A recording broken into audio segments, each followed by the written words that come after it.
Buonasera a tutti quanti, grazie di essere venuti e benvenuti a questo ulteriore appuntamento del ciclo che con la Presidente abbiamo pensato di dedicare a Giacomo Casanova nel terzo centenario della nascita, e il tema di oggi è Casanova viaggiatore, tutte le possibili declinazioni che cercherò in qualche modo di esporvi, facendo una piccolissima premessa, e cioè una premessa legata al fatto che gran parte delle cose che io oggi vi racconterò nasce non dall'occasione in cui ci troviamo, ma nasce da quasi 30 anni di ricerche che si fanno intorno alla vita, all'opera, agli scritti di Giacomo Casanova, che hanno permesso di accumulare una enorme quantità di dati e di informazioni. Avete sentito parlare dagli amici che mi hanno preceduto dei cosiddetti casanovisti, che è un'espressione che noi usiamo per indicare la grande famiglia di tutti quelli che sono curiosi a vario titolo della vita di Giacomo Casanova. Ed è una rete che è sparsa non soltanto per tutta l'Europa, ma anche in America e in altre parti del mondo. Questo è molto importante perché quando noi acconsentiamo all'invito di Giacomo Casanova di entrare nella vita privata e nella vita quotidiana del Settecento, incontriamo una quantità di dettagli, di informazioni, di curiosità sui diversi luoghi, i diversi paesi, le differenti persone, che solo chi sta sul posto è in grado di verificare e di andare poi a scoprire e restituire ad un quadro più generale. Ecco, quindi la storia di Giacomo Casanova viaggiatore è un grande mosaico che oggi abbiamo a disposizione e che è composto da tantissime di queste tessere. E come potete già intuire dalla cartina geografica che mostro alle mie spalle, i viaggi di Casanova sono stati così tanti che è impossibile poi naturalmente descriverli in un solo pomeriggio. E per questo, allora, oltre a darvi tutta una serie di indicazioni, di informazioni di carattere generale, insieme a voi proverò anche ad entrare nello specifico di alcuni temi, e cioè come viaggia Casanova, che tipo di viaggiatore è, e andare a vedere più da vicino alcuni viaggi che ci interessano anche per la collocazione geografica di Venezia, che è il centro, la centrale dei viaggiatori per tutti coloro che poi fanno riferimento a questa città. Allora, da dove partire? Il Casanova di cui sentirete parlare questo pomeriggio non è il Casanova surreale che tante volte sentite menzionare e ricordare, il personaggio sopra le righe che lui stesso racconta attraverso le sue memorie. Le sue memorie sono, da un certo punto di vista, anche una grande trappola, una grande calamita che lui usa per catturare il lettore o l'ascoltatore intorno all'immagine e al mito dell'avventuriero, del libertino e via dicendo. Però dietro tutto questo c'è il Casanova reale, non il Casanova surreale. E scopriremo insieme, perdonate se svelo un po' subito le mie carte, e scopriremo insieme che Casanova è sì un avventuriero, ma forse non è così tanto avventuroso come la parola sembrerebbe spiegare. Perché? Perché l'avventuriero, più o meno tutti quanti sappiamo che cosa distingue l'avventuriero dal viaggiatore all'epoca di Casanova, no? Il viaggiatore, come oggi, no? È una persona che ritorna sempre nel luogo di partenza, ha dei punti di riferimento molto rassicuranti, quindi parte e ritorna.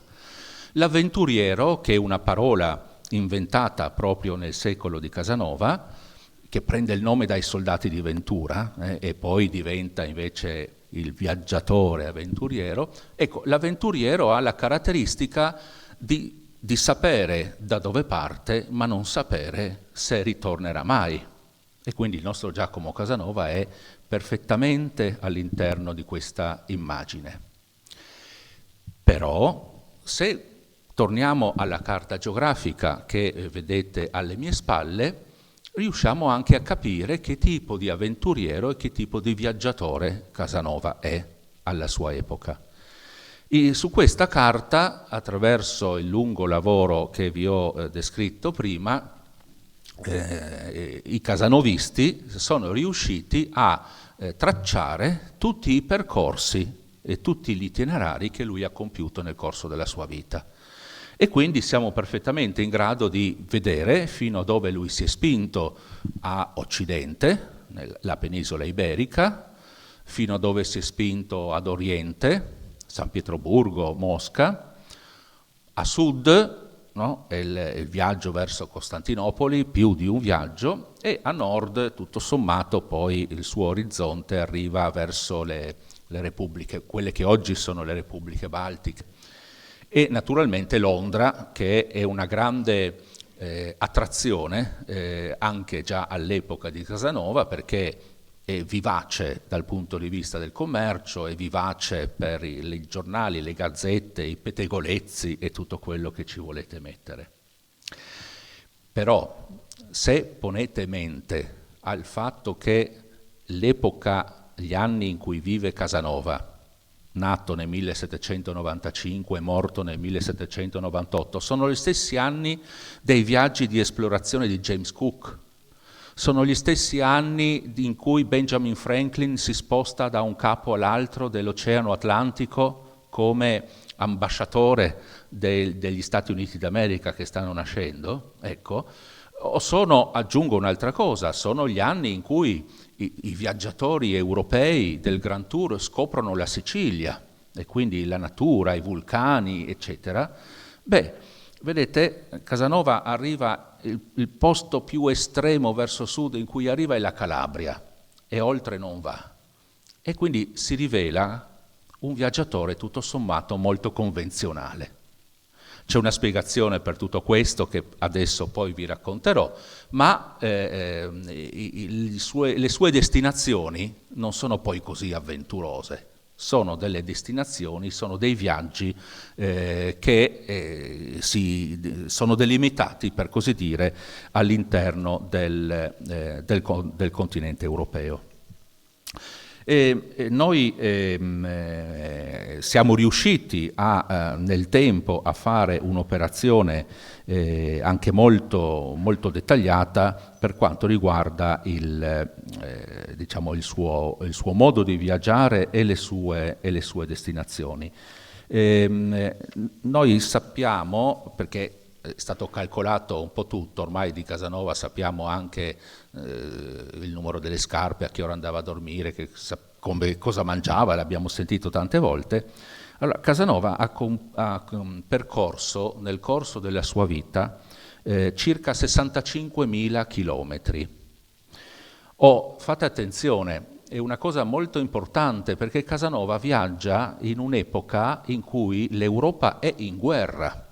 C'è la guerra dei 7 anni, quindi attraversa, e poi le conseguenze della guerra dei 7 anni, quindi è un viaggiatore in tempo di guerra, quando tutte le condizioni non sembrano favorevoli a spostarsi. E di questi 65.000 chilometri, solo 8.500 vengono percorsi per le vie d'acqua. Giacomo Casanova è prevalentemente un viaggiatore via terra. e dei chilometri che percorre via terra, solo 570 sono percorsi a cavallo e solo 275 a piedi. Perché ho riportato questi dati? Poi vi racconto come si è arrivati a fare questi calcoli. Ho riportato questi dati perché ci fanno capire che tipo di viaggiatore è Casanova. Giacomo Casanova non è un viaggiatore solitario, non viaggia mai da solo, viaggia sempre in compagnia. E questo spiega perché non viaggia a cavallo, che è un mezzo individuale, e perché non viaggia a piedi, perché ovviamente poi le distanze da coprire sono molto poche. E quindi lui si sposta prevalentemente usando la carrozza. Poi vedremo i suoi viaggi per mare, ma si sposta prevalentemente usando il mezzo di locomozione più diffuso alla sua epoca. Qui probabilmente si può solo intuire, però anche l'intuizione è importante. Potete vedere un elenco, no, data per data, anno per anno, dei viaggi che lui compie. E lo riporto soltanto per spiegare, per accennare il fatto che il primo viaggio che di lui abbiamo documentato è precocissimo, perché siamo nel 1734 e Casanova è bambino e viene portato dalla nonna a Padova, risalendo il corso del Brenta con il burchiello. L'ultimo viaggio è alla vigilia della morte nel 1797. Quindi è una persona in movimento e questo movimento non dipende soltanto dalle sue vicissitudini personali, cioè dalla fuga da Venezia e dalle due, diciamo così, cacciate che subisce dopo l'evasione dai Piombi e dopo il 1782, quando pubblica un libretto scandaloso nei confronti della nobiltà veneziana che si intitola Né donne né amori, ovvero La stalla ripulita, in cui denuncia la propria origine bastarda, ma denuncia contemporaneamente il nobile Grimani che in qualche modo doveva o poteva essere il suo fratellastro. È una persona in perenne movimento e questo lo sottolineo perché ci aiuta anche a capire la sua personalità, come è e come lavora. Una persona che si sposta continuamente non può portare con sé tante cose, no? Ha sempre un bagaglio essenziale perché deve spostarsi, no? Nella maniera più rapida, più efficace possibile. Sapete come fa Giacomo Casanova a scrivere le sue memorie quando è anziano?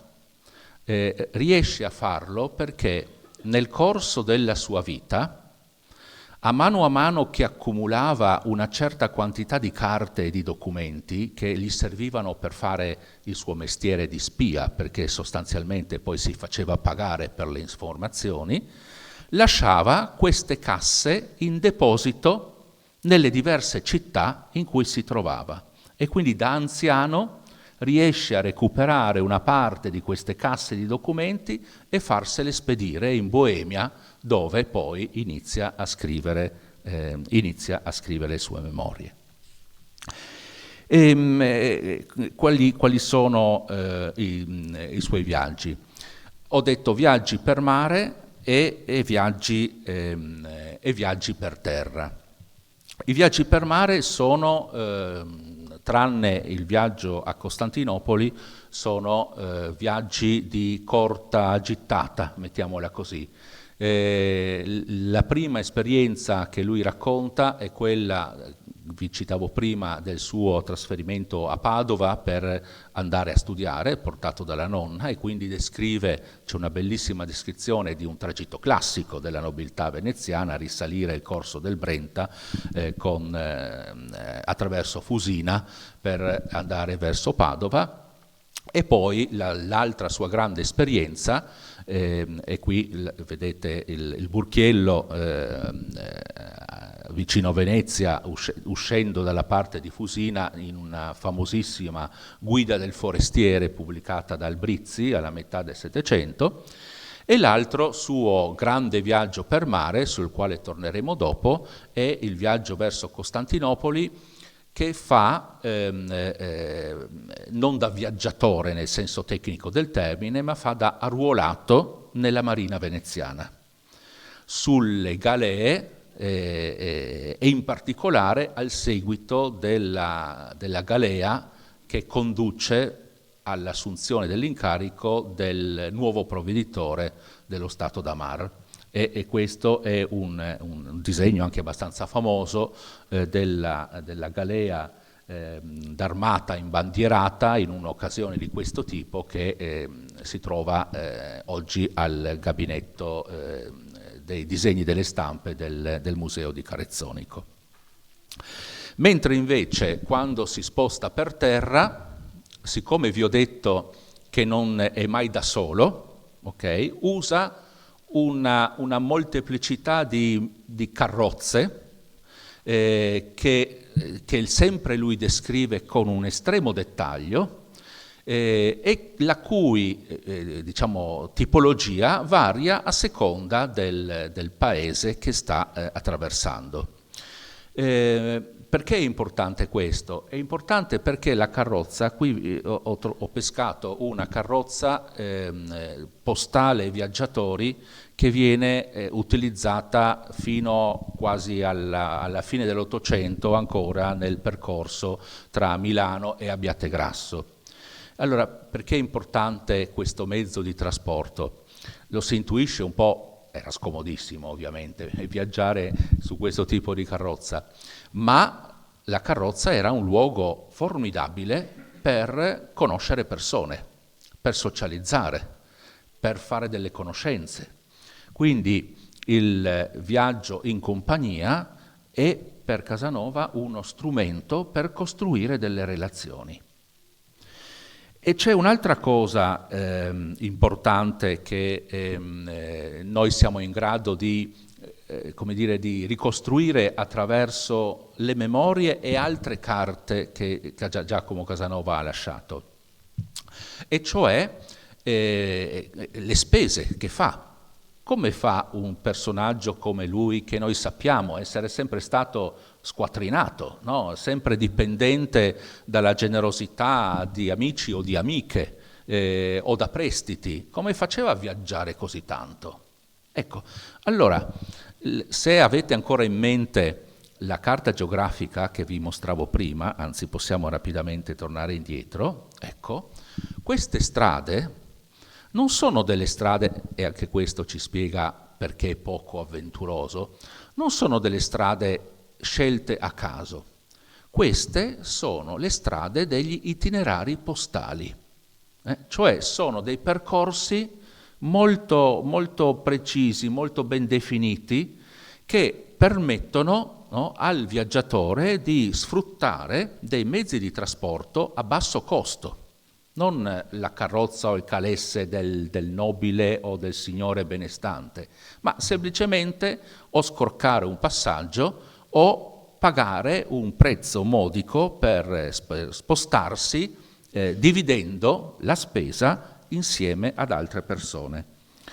Sempre a titolo di curiosità, anche qua si è riusciti a fare un po' di calcoli. Allora, si è potuto stimare che nel corso di tutta la sua vita Giacomo Casanova ha guadagnato, per così dire, 21 milioni di baiocchi veneziani, e di questi almeno il 10%, quindi pari a 2 milioni di baiocchi, li ha spesi in viaggi, li ha spesi per potersi spostare, o pagando il nolo delle vetture, o scroccando dei passaggi, oppure per le spese di ospitalità quando poi doveva trovarsi in qualche albergo. Quindi se consideriamo, no, che la maggior parte poi delle spese Giacomo Casanova le ha per l'ospitalità e i suoi guadagni arrivano prevalentemente. Casanova era, come sappiamo tutti, molto generoso, fino all'eccesso, faceva regali a chiunque incontrava, e questo è tipico di chi guadagna rapidamente grandi somme e poi altrettanto rapidamente, no, si ritrova con le tasche bucate. Ecco. E quindi lui dipendeva continuamente dal denaro. Quando aveva il denaro a sufficienza lo spendeva immediatamente, non avendo soldi poi a sufficienza per trovare un alloggio, per potersi spostare, e quindi dovendo scegliere tutta una serie di soluzioni economiche come il viaggio in compagnia. Quindi il nostro Giacomo Casanova viaggiatore si trova continuamente nella necessità di mantenere un equilibrio tra i pochissimi soldi che ha a disposizione in maniera costante e il bisogno di ostentare, no, come cavaliere di Sengal, no, una condizione sociale e una condizione economica che andava al di là naturalmente delle sue possibilità.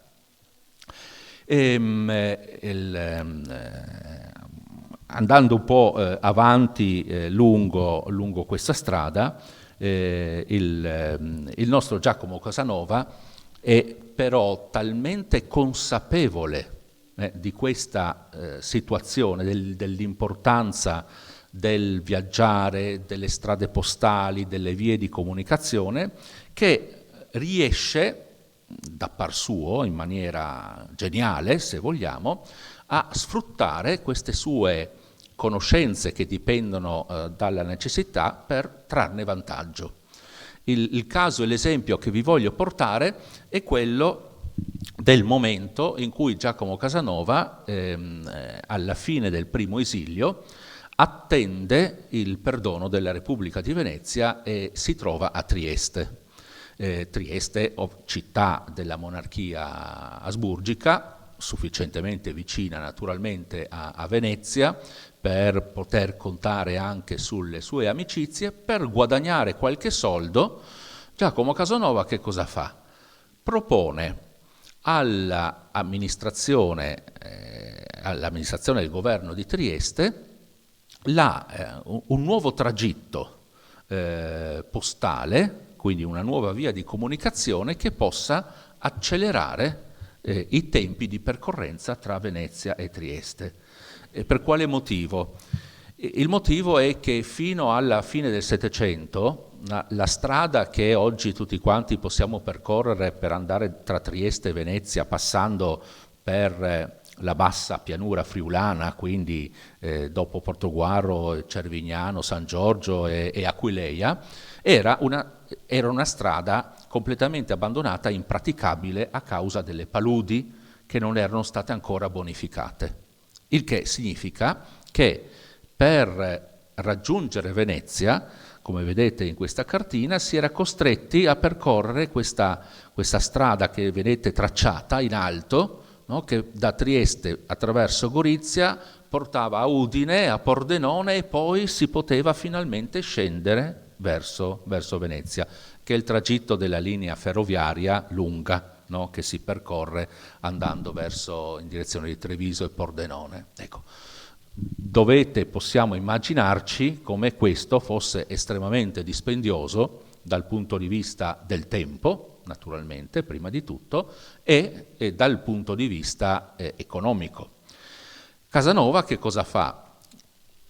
Sfruttando le sue amicizie e le sue conoscenze tra i nobili del Friuli Veneto o veneziano, lancia l'idea di intensificare la bonifica delle zone paludose e quindi di ripristinare in qualche modo la strada molto più antica che consentiva di arrivare più velocemente a Venezia. Naturalmente non se ne fa nulla in quel momento, ma Casanova vende l'idea e già vendendo l'idea in qualche modo guadagna quel poco che gli serve per sopravvivere, arrivare fino al giorno dopo. Come facciamo a sapere, a sapere queste cose? Le sappiamo perché anzitutto abbiamo a disposizione le memorie, ma le memorie di Casanova sono un testo, diciamo, un po' particolare, perché noi possiamo affidarci a lui per capire come viaggiava e che viaggiatore era, ma con molte cautele, perché lui è un grande raccontatore di storie e di frottole, e ormai abbiamo accertato con buona sicurezza che la sua capacità di scrittura consiste principalmente nel fatto che lui usa informazioni e dati veri, quindi nomi, luoghi, persone, fatti realmente accaduti, ma poi li condisce dentro degli episodi, delle situazioni che sono completamente di invenzione.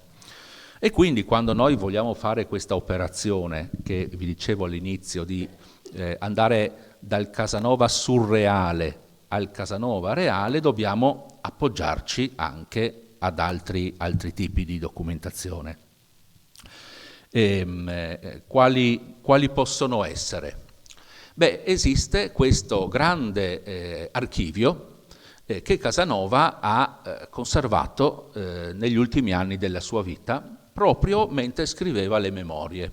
No? Come prima, se vi ricordate, vi dicevo che durante la sua vita aveva raccolto tante informazioni perché gli servivano per far soldi, no? E quindi per vendere il mercato delle notizie e delle informazioni. E diventato anziano riesce a recuperare una gran parte di queste casse di documenti e farsele spedire in Boemia, dove ormai vive nel castello di Dux. Ma queste informazioni non servono più per lo scopo con cui erano state raccolte. E quindi Casanova, attraverso queste, inizia a scrivere il racconto delle memorie e mano a mano che va avanti in questo racconto distrugge molta parte delle carte precedenti. Come forse sapete, il racconto delle memorie però arriva solo fino al 1774, il ritorno a Venezia, per delle ragioni che probabilmente non si scopriranno mai definitivamente, però questo ha consentito di avere a disposizione una quantità di documenti relativi agli anni successivi che lui non ha utilizzato. Tra questi le liste di viaggio, cioè l'elenco delle cose da fare, un po' come facciamo tutti quanti quando dobbiamo iniziare un viaggio, ci prendiamo nota di dove vogliamo andare, di che cosa vogliamo fare, di quello che ci serve. E scopriamo anche un Casanova molto meticoloso, quindi un altro aspetto della persona reale, poco avventuroso, come vi dicevo prima, no? Ma viaggiatore, tra virgolette, molto tipico da questo punto di vista, perché tutti i suoi viaggi sono attentamente preparati.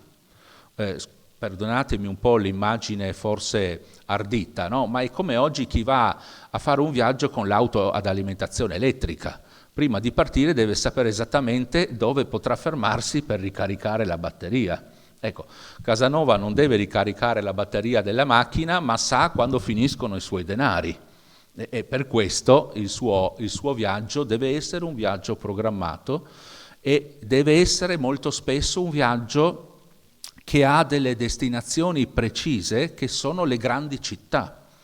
Perché? Perché l'avventuriero per far soldi, per frequentare le case da gioco o per fare degli incontri con persone importanti che gli possono prestare dei denari, trova queste persone nelle grandi città. E quindi le capitali europee sono dei luoghi importanti che lui frequenta. Ma torniamo ai documenti.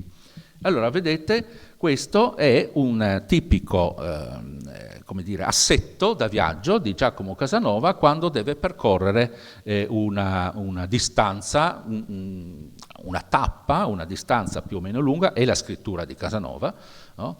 E lui elenca un baule, un bauletto, 2 sacchi, la scatola per la mia parrucca, perché aveva naturalmente sempre la parrucca, zucchero, caffè, elementi essenziali, avrebbe potuto mettere la caffettiera, un cuscino per Melampigi, che era il suo cagnolino. Da anziano aveva un cagnolino che si portava dietro e quindi aveva bisogno del cuscino nella carrozza, una bottiglia di vino rosso, una spada, perché fa sempre bella figura, la canna d'India, un salsiccione italiano, questo perché la lista si riferisce ad una visita che va a fare al fratello, che è a Dresda, il famoso pittore Francesco Casanova e anche l'altro fratello Giovanni Battista Casanova erano degli artisti all'epoca molto più importanti di lui e quindi si presentava naturalmente con un omaggio, il salsiccione italiano, un bicchiere e una lepre arrosto che lascio alla vostra immaginazione per pensare se fosse un regalo da portare a destinazione o fosse invece il pranzo da portare con sé durante questo viaggio. Qui avete un altro di questi elenchi, anche in questo caso si riferisce ad un viaggio a Dresda e la cosa interessante, questo è in francese, l'altro era in italiano, ma lui soprattutto dagli anni 50 usa indifferentemente le due lingue e questo è interessante perché c'è anche un elenco di vestiti che deve portare con sé e quindi da questo punto di vista ci porta, diciamo così, all'interno di quello che poteva essere contenuto dentro i suoi bauli da viaggio. Quindi stiamo rispondendo alla domanda di che tipo di viaggiatore, no, è Giacomo Casanova. Un viaggiatore metodico, molto, molto preciso, che deve stare attento alle necessità del viaggio, a non fare il passo più lungo della gamba, no, se volete, diverso da quello che poi appare dalle memorie, ma quando scrive le memorie Casanova sa benissimo come catturare l'attenzione del lettore. Casanova sa perfettamente che se nelle memorie raccontasse delle cose ordinarie, normali, la gente si annoierebbe. Mentre invece se racconta cose straordinarie, tutti sono lì incollati e vogliono vedere come la storia va a finire. Per questo le memorie sono costruite in un determinato modo, attraverso situazioni, persone, vicende straordinarie, forse anche incredibili, no? Ma che lui sottolinea e calca continuamente per raggiungere il suo scopo. Generalmente Casanova non porta mai con sé dei libri, quindi questo in viaggio non porta libri. E questo perché? Perché parla continuamente con i viaggiatori che trova in carrozza. Ci sono tantissime testimonianze, no, che dicono che lui parlava fino allo sfinimento, non si riusciva proprio a farlo finire. E i rarissimi casi in cui noi sappiamo porta con sé dei libri sono ad esempio questo, ad un certo punto delle memorie scrive che nell'anno 1759 partendo da Parigi verso l'Olanda porta con sé l'Esprit di Helvetius. Sarà vero o non sarà vero? Perché con Casanova non c'è mai da fidarsi. Forse non è affatto vero, perché, guarda caso, lui inserisce questa annotazione riferita esattamente all'anno in cui questo testo, l'Esprit di Helvetius, viene bruciato sulla pubblica piazza a Parigi perché è un testo condannato. E quindi, a pensar male, no, come si usa dire, non si fa torto e probabilmente Casanova inserisce, siccome non parla mai dei libri che porta in viaggio, probabilmente inserisce questo riferimento proprio per attirare la curiosità del lettore e dire ma guarda che Casanova era così moderno, no? Che era tra i primi lettori di Helvetius mentre veniva bruciato per ordine del Parlamento di Parigi. Mentre invece sappiamo per certo che cosa usa per preparare i suoi viaggi. Qui vi mostro uno dei manuali di viaggiatori che lui sicuramente utilizza alla sua epoca, ed è un famosissimo testo, La direzione dei viaggiatori italiani, che viene pubblicato in tantissime edizioni e che lui anche cita poi nelle lettere perché lo usa chiaramente, e ve lo mostro con aperta una pagina, no, proprio sulla illustrazione che mostra il Golfo di Venezia e quel tragitto, no, tra Venezia e Trieste, che si può percorrere indifferentemente via terra, attraverso la strada più lunga o eventualmente via mare. E queste guide di viaggio sono delle guide di viaggio che indicano anche esattamente il tempo di percorrenza da un luogo all'altro, indicano il luogo in cui si può trovare una trattoria, una taverna o una locanda che può dare ospitalità, perché poi sapete benissimo che viaggiare nel Settecento, non solo perché c'è la guerra, è anche molto pericoloso e quindi Casanova ha bisogno di sapere dove pernottare, sia perché si tratta di luoghi sicuri, sia perché, proprio essendo luoghi sicuri, sono quelli in cui fare i giusti incontri, perché gli altri viaggiatori si fermeranno ugualmente in quella direzione. E poi, però, Casanova è anche un viaggiatore immaginario. Non viaggia soltanto percorrendo chilometri, ma viaggia anche con la fantasia. E questo è un aspetto del Casanova viaggiatore che non va mai dimenticato, perché è quello che ha consentito a Casanova di scrivere uno dei romanzi, viene chiamato romanzo utopico, ma non è semplicemente questo, più importanti della sua epoca. Allora, la sua fonte di ispirazione è questo autore, molto alla moda nell'Europa dell'epoca, che pubblica questi, si chiama Tissot, e pubblica questi viaggi ed avventure di un personaggio immaginario che si chiama Jacques Masset. E Casanova lo conosce, lo cita. E la caratteristica di questo autore è che è uno di coloro che comincia a immaginare l'idea di un viaggio al centro della Terra. Ed è la ragione, ed è una delle fonti di ispirazione del grande romanzo con cui Casanova sperava di diventare una celebrità nel mondo delle lettere e poi invece si rivela un disastro totale perché è quasi illeggibile, no? Che è l'Icosameron, viaggio al centro della Terra, in cui Casanova scimmiotta, passatemi il termine, il grande Voltaire, che aveva costruito il mondo di Microméga, e immagina di entrare nel centro della Terra, usando una vecchia teoria della terra cava, e di scovare nel centro della Terra questa civiltà di piccoli uomini megamicri che sono sopravvissuti nella condizione originaria della natura.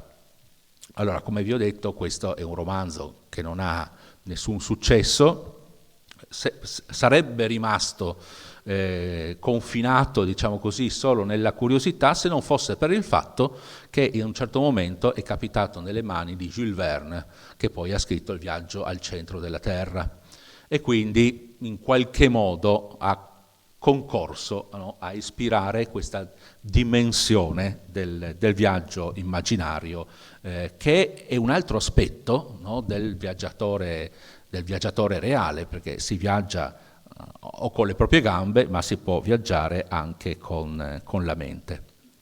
E vengo verso la parte finale di questa chiacchierata, mostrando un approfondimento che abbiamo fatto attraverso le iniziative che abbiamo messo in piedi anche insieme all'Ateneo per il tricentenario, perché adesso fra pochi giorni, all'inizio di giugno, facciamo questo grande convegno tra Ca' Foscari, Fondazione Cini, con il supporto dell'Ateneo Veneto, e il 31 di maggio inauguriamo a Trieste una grande mostra su Casanova in viaggio, e dedicato in maniera specifica sui viaggi di Casanova nell'Adriatico.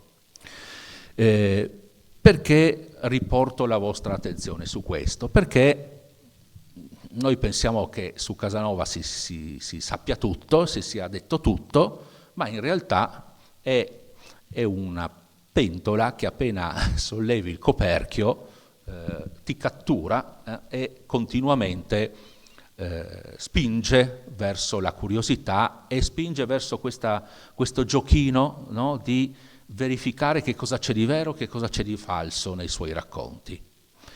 E uno degli aspetti che sono meno studiati e meno conosciuti della vita di Casanova sono i suoi viaggi per mare, che sono quelli della prima parte della sua vita, quando era giovane. Sono i meno studiati perché Casanova raccoglie documenti dopo la fuga dai Piombi, quando gli servono per il mestiere di spia. Ma quando è ragazzo, quindi all'epoca dei viaggi per mare, Casanova non tiene documenti, non tiene carte, nessuno di noi probabilmente, no? Da ragazzo forse abbiamo tenuto un diario, ma se andiamo indietro è difficile trovare, no, qualche tipo di documentazione. Quindi Casanova, quando racconta la sua gioventù, fa questa tipica operazione della memoria che mette insieme informazioni vere, luoghi, persone, eccetera, dentro un racconto completamente inventato.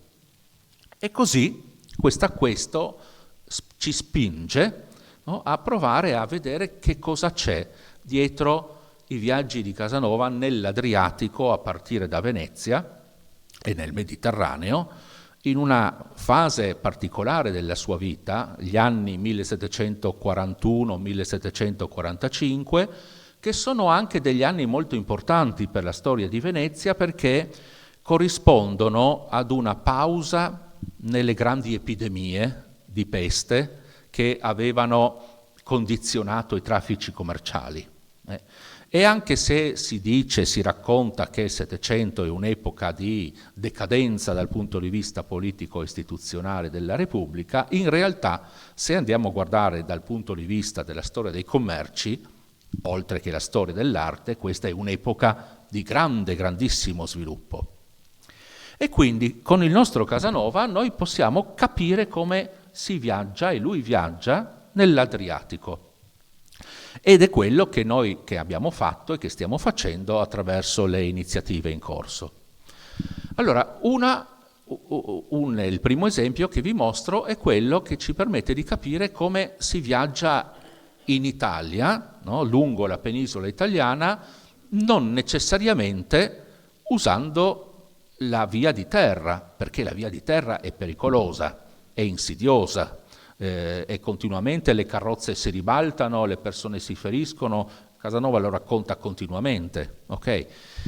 La via per mare è un po' come la storia di Venezia, che oggi la percorriamo, lo dico da veneziano acquisito, no? Oggi percorriamo Venezia camminando, mentre invece mi insegnate la si percorreva attraverso con la gondola lungo le vie d'acqua. E così è per le vie d'acqua, quindi per le traversate per mare. Non è un caso che quando voi guardate le raffigurazioni delle città nel Settecento, le vedete sempre dal mare, non le vedete da terra, perché è il modo con cui le guardavano i viaggiatori. E allora che cosa fa Casanova quando deve andare in viaggio verso Roma? Non percorre la via di terra, ma fa quello che facevano tutte le persone dell'epoca, e cioè lo racconta nella Fuga dai piombi. Quando scappa dai piombi ed esce dalla porta della Carta di Palazzo Ducale, attraversa la piazzetta in diagonale e corre verso il molo della Zecca, perché lì ci sono le imbarcazioni che possono portare verso Mestre piuttosto che verso Fusina. Se leggete la Fuga dei piombi, no, lui poi dice anche questo: corro verso il molo della Zecca, salgo sulla gondola e dico ad alta voce al gondoliere: portaci verso Fusina, così tutti sentono Fusina. Poi quando è partito dice: no, andiamo a Mestre, perché ha sviato l'attenzione. Ma perché verso Fusina? Perché le imbarcazioni che poi dovevano attraversare l'Adriatico non partivano generalmente davanti a Piazza San Marco, ma spesso partivano da Chioggia. E partivano da Chioggia perché più vicina alla bocca di porto, ma per poter uscire comunque dalla laguna avevano bisogno di un pescaggio, no, che non rischiasse di arenarsi, no, sulla sabbia della laguna. E quindi che cosa succedeva? E Casanova lo spiega e si può facilmente ricostruire. Uscivano le imbarcazioni senza zavorra, a Malamocco generalmente raccoglievano i piloti esperti che poi potevano o facevano scendere il pilota che faceva uscire dalla laguna, o facevano salire il pilota, generalmente istriano, che poi poteva condurre l'imbarcazione oltre. E con l'imbarcazione priva di zavorra, come prima tappa avevano l'Istria, per questo Casanova va a Orsera e lo scrive, perché dobbiamo caricare le pietre, la nave di pietra, per poter fare poi la traversata dell'Adriatico ed arrivare fino ad Ancona, che è il porto che permette, no, di attraversare la penisola e raggiungere Roma o Napoli. Ecco. Questo è in questo modo, no, le memorie e i documenti di Casanova ci permettono di scoprire come veramente si viaggiava nel Settecento. E la stessa operazione si può fare per il suo famoso, diciamo così, viaggio verso Costantinopoli, che anche questo in realtà non è tanto avventuroso, perché il viaggio a Costantinopoli era un po' parte del percorso di formazione del veneziano, sia che fosse arruolato nell'armata, sia che lo facesse come, tra virgolette, viaggio di istruzione. Non era una cosa così pericolosa.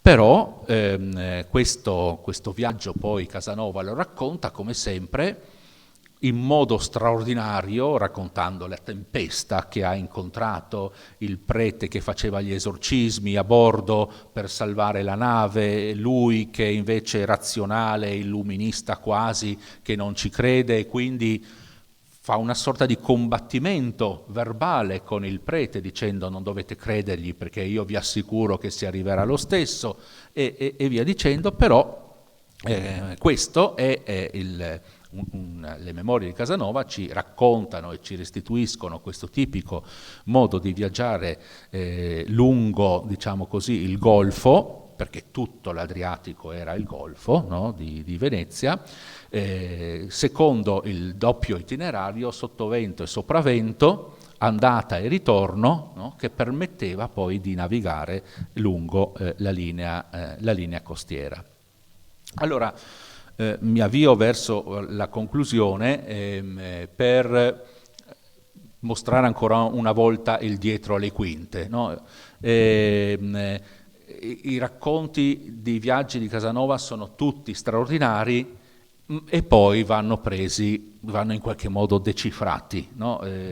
Due esempi che vi mostro vi fanno capire, anche se in maniera molto rapida, molto sommaria, le trappole che sono disseminate all'interno del racconto di Casanova. Una di queste trappole sono le date. Casanova fa un grande racconto e dopo aver raccontato ci mette le date per far apparire verosimile no? Quello che lui ha compiuto. E questa è una cosa che fa impazzire gli storici, i filologi, perché poi vanno, sulla base della data, vanno a cercare la corrispondenza con il nobiluomo Dolfin che andava a prendere l'incarico a Zante piuttosto che la fanciulla. Allora vanno in archivio a vedere se ci sono i documenti di carico e non trovano niente. E perché non trovano niente? Perché lo vedete qui, guardate qui a margine di questi due passi che vi ho fotografato e che sono proprio quelli del viaggio di Casanova verso il Levante, verso Costantinopoli. Lui le date le aggiunge e le corregge e le cambia. Addirittura a me è venuto in mente, ma troverò anche qualche amico esperto che potrà soccorrerci su questo, che il Casanova, che scrive le sue memorie in Boemia dal 1791 al 1798, ad un certo momento è andato in confusione lui stesso perché non riusciva più a raccapezzarsi tra il calendario veneziano e il calendario gregoriano, no? Cosa che anche per noi credo sia molto complicata, benché ce la spieghino in maniera semplice. Ma c'è uno scarto alla fine di un anno e quindi lui cambia continuamente le date perché non sa o non ricorda, molto più banalmente, non ricorda esattamente come organizzarsi. Ecco, allora così insomma spero anche in maniera non troppo tecnica ho provato a restituire questa dimensione del Casanova reale, se volete molto più umano, no? Meno superuomo di come qualche volta ci viene presentato, ma proprio per questo straordinario, perché la straordinarietà di Giacomo Casanova sta nel fatto che è una delle poche, forse l'unica testimonianza che noi abbiamo del Settecento di come si svolgesse la vita quotidiana narrata da un protagonista. E quindi va bene, si può sempre, diciamo così, lavorare intorno alla dimensione del mito, perché è l'immagine che lui ha costruito di se stesso, ma ricordiamoci sempre che al di là del mito è una straordinaria finestra per entrare nella quotidianità del Settecento e di questa splendida città. Vi ringrazio per l'attenzione.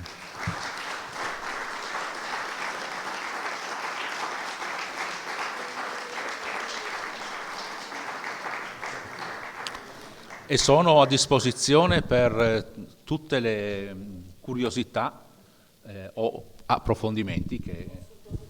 Ma certo.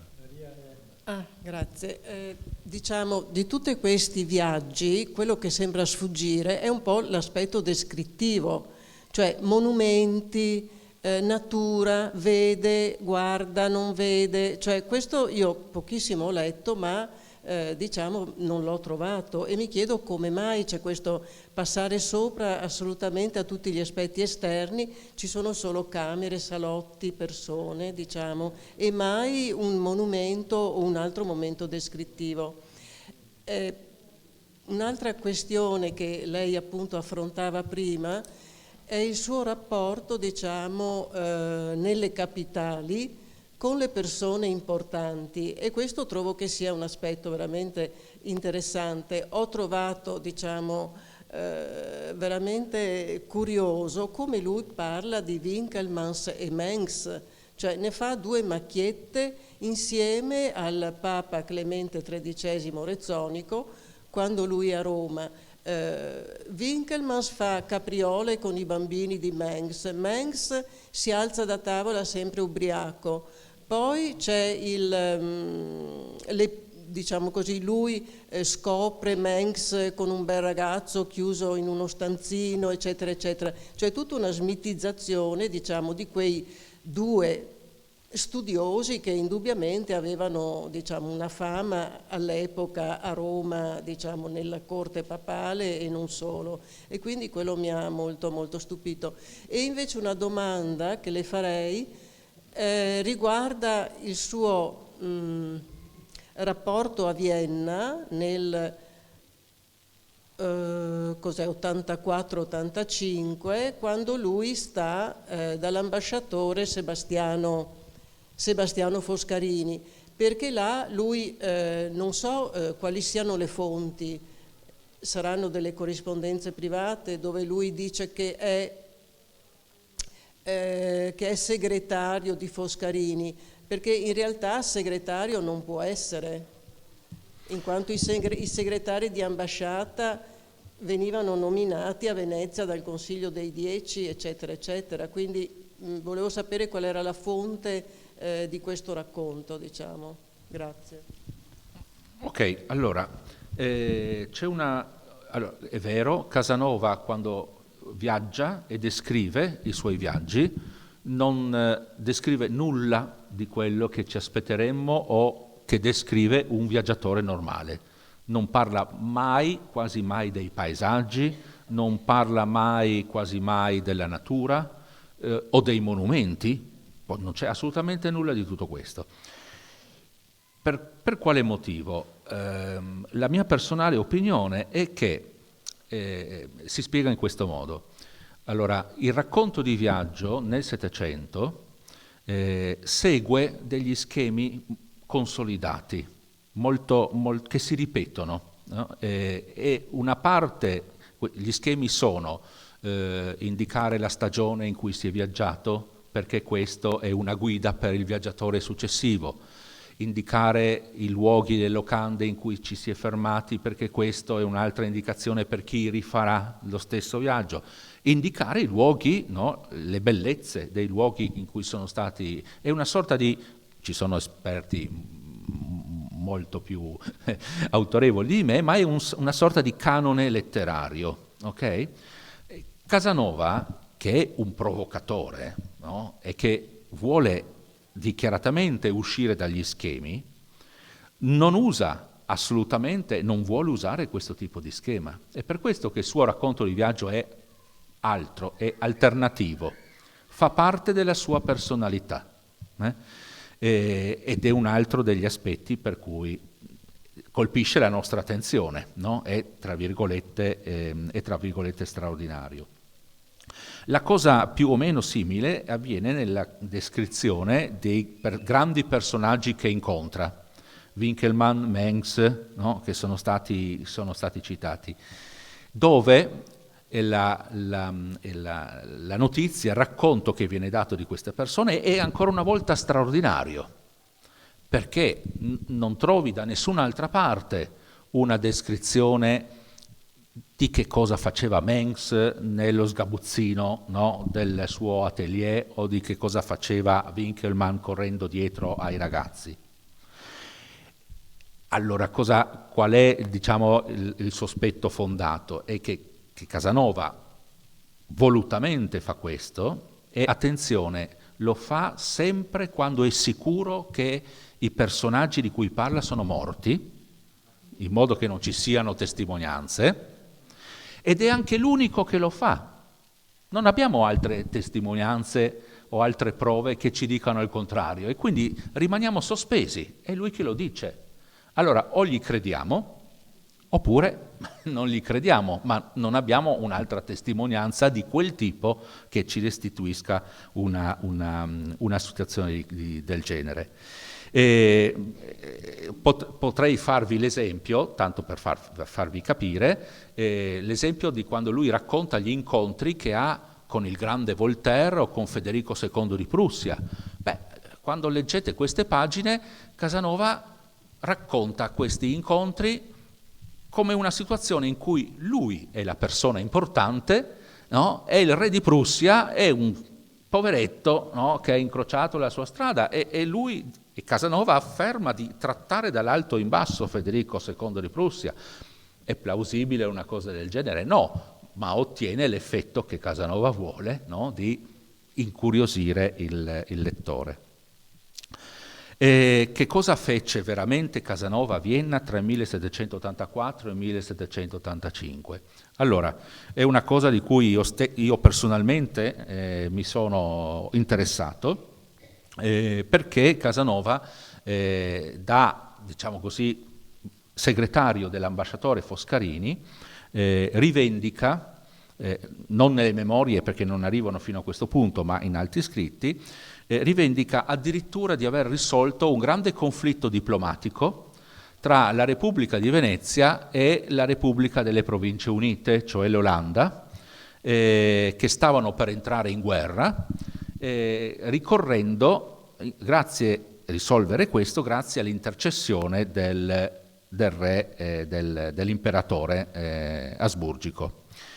E a un certo punto, questa è la ragione per cui io me ne sono interessato, ma Casanova in un testo autobiografico, che non sono le memorie, ma è una sintesi che lui scrive, che si intitola Précis de ma vie, una sorta di scheda autobiografica che prepara ad un certo punto, e lui stesso a scrivere che è stato a Vienna al servizio dell'ambasciatore Foscarini e per l'ambasciatore Foscarini ha scritto i dispacci, lui in francese, no? Dice écrit les dépêches. Allora, io sono andato personalmente in archivio a cercare tutti i dispacci dell'ambasciatore Foscarini e non ho trovato nulla. Preso dal dubbio sono andato a guardare tutte le carte della segreteria dell'ambasciata e ho scoperto un segretario simpaticissimo che scriveva tutto il giorno per l'ambasciatore, eccetera, ma non c'è niente di Giacomo Casanova. E ancora una volta ci troviamo quindi di fronte a uno di questi tipici casi. Era un grande sbruffone, però sapeva raccontarla bene e con tutti i riferimenti giusti, perché dice: io sono a Vienna in questo momento, sono a casa dell'ambasciatore Foscarini, descrive esattamente l'ambasciata, sappiamo addirittura la finestra, no? Alla quale Casanova poteva affacciarsi, quindi era lì sicuramente, non c'è dubbio, ma che abbia scritto i dispacci dell'ambasciatore, questo proprio per ora non risulta.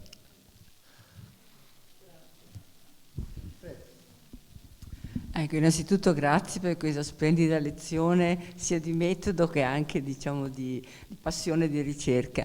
Ecco, io penso, a proposito del paesaggio, che è un argomento molto interessante, e i viaggiatori nel Settecento, penso anche all'altra grande autobiografia del Settecento, cioè quella di Carlo Goldoni, Mémoire pour servir à l'histoire de ma vie, il paesaggio non c'è, neanche lì. Perché per Casanova il paesaggio, che me lo metto tra virgolette, è la relazione umana, il rapporto con gli altri, l'interpersonale, è lì che c'è il paesaggio. La nozione di paesaggio, come la intendiamo noi moderni, è invece una costruzione, il paesaggio è una costruzione intellettuale per noi, che nasce con romanticismo, pre-romanticismo e romanticismo. Prima non c'è il paesaggio, c'è la sensibilità di vedere il paesaggio come proiezione umana, come gli stati d'animo, come animo umano, è pre-romantica e romantica. E anche, ad esempio, nell'altra grande autobiografia di Carlo Gozzi, Le memorie inutili, anche lì, che lui va sempre a Vicinale, vanno alle terre, in Friuli, anche lì non c'è il paesaggio, perché appunto non è un disinteresse, proprio è un cambio proprio di prospettiva, di visione. Per noi quando viaggiamo guardiamo al paesaggio come costruzione umana, intellettuale, per loro no, è un'altra scelta.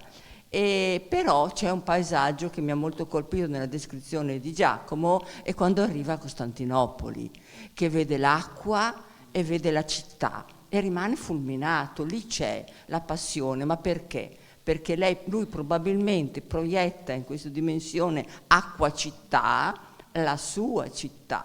Ecco, il rapporto acqua-proiezione-luce della città. E lì c'è una descrizione di Costantinopoli che ho trovato molto affascinante. Grazie. E questa la devo leggere perché io ho trovato solo quando va a casa di Gesù, che dice si vedeva il mare dalla casa. Quando arriva rimane fulminato. Però appunto mi manca l'arrivo a Costantinopoli. Hai qualcosa da rispondere alla molto No, è un contributo importante, perché poi la moltiplicazione dei punti di vista, no, e anche delle sensibilità, delle nostre esperienze, diciamo così, di lettori e di studiosi, permette anche poi di comporre effettivamente questo quadro. Un'altra domandina su l'incontro con Voltaire, come lo racconta Giacomo Casanova nelle sue memorie, e dall'altra parte Voltaire dice qualcosa di questo incontro? Grazie. Allora, nel 1760, mi pare, l'anno è più o meno è quello, Casanova fa una delle cose che fanno tanti alla sua epoca, vanno a incontrare il grande Voltaire. Casanova ha una ossessione, per tutta la sua vita è un continuo confronto con Voltaire, perché Voltaire è l'assoluta celebrità nell'Europa del tempo, quindi è veramente un mito irraggiungibile, ma per uno come Casanova, che è estremamente anche ambizioso da questo punto di vista, no, rappresenta un modello che lui vorrebbe in qualche modo raggiungere. Allora, ancora una volta, la fonte principale di questo racconto sono le memorie, no? Le memorie di Giacomo. Però, a differenza di altri personaggi celebri, è un racconto molto piccato, quello di Giacomo Casanova. C'è questa bellissima, questa bellissima introduzione, no, di Casanova che arriva in visita a Voltaire, che riceve continuamente persone da tutte le parti del mondo, e si presenta a lui e gli dice più o meno: signor Voltaire, io sono da 20 anni un suo grandissimo ammiratore. E Voltaire gli risponde: bene, sono contento, continui ad esserlo per altri 20 anni. E naturalmente questo perché Casanova lo racconta per far capire di essersi legata al dito. Casanova era una persona molto passionale, ma come dire, anche una che se le legava al dito. Ci sono coloro che l'hanno conosciuto da anziano, no? Dicevano: state attenti perché per una nonnulla lui si offende, no? E dopo vi toglie la parola per un sacco di tempo, che magari qualcuno anche sperava, perché non finiva mai. Appunto. Ora, la cosa interessante è che Casanova fa del suo incontro con Voltaire una parte importante del racconto delle memorie, perché Casanova dice: io con Voltaire ho parlato di Venezia. Ho parlato della sua Costituzione, ho parlato del suo sistema di governo, Voltaire era molto interessato a quello che io dicevo, e poi siamo diventati alla fine amici, sempre secondo Casanova, e quindi ci siamo misurati anche nella declamazione, mi pare fosse dell'Ariosto o del Tasso, ma naturalmente lui era più bravo di me, ma io avevo ancora da imparare. Fa tutta una cosa, come se fosse un evento da prima pagina del giornale, no? Per intenderci. Ecco, ancora una volta ci troviamo nella situazione che descrivevo prima. Non esiste nessun documento, nessun'altra testimonianza che Casanova sia effettivamente stato da Voltaire. Gli studiosi per 200 anni hanno cercato delle testimonianze, anche perché ancora una volta il racconto che Casanova fa di Voltaire, ma non dico che è come quello di Winckelmann o di Mengs, però è un racconto che in qualche modo ci restituisce Voltaire visto da vicino, no? Questo gigante della letteratura che Casanova descrive come un ometto anziano che prende la pippa, il bastone, fa questo, fa quell'altro, eccetera. Quindi tutti gli studiosi di Voltaire hanno detto: magnifica testimonianza, però non c'è nessun'altra prova. Forse l'unico indizio, forzatamente se volete, che è stato trovato è che a un certo punto Voltaire, qualche settimana dopo, manda una lettera ad un suo amico facendo cenno ad un personaggio molto fastidioso che è venuto dall'Italia a trovarlo. E allora potrebbe essere stato proprio il nostro Giacomo. Non fa neanche il nome, ma anche perché Casanova non era poi un personaggio famoso, ovviamente, alla sua epoca.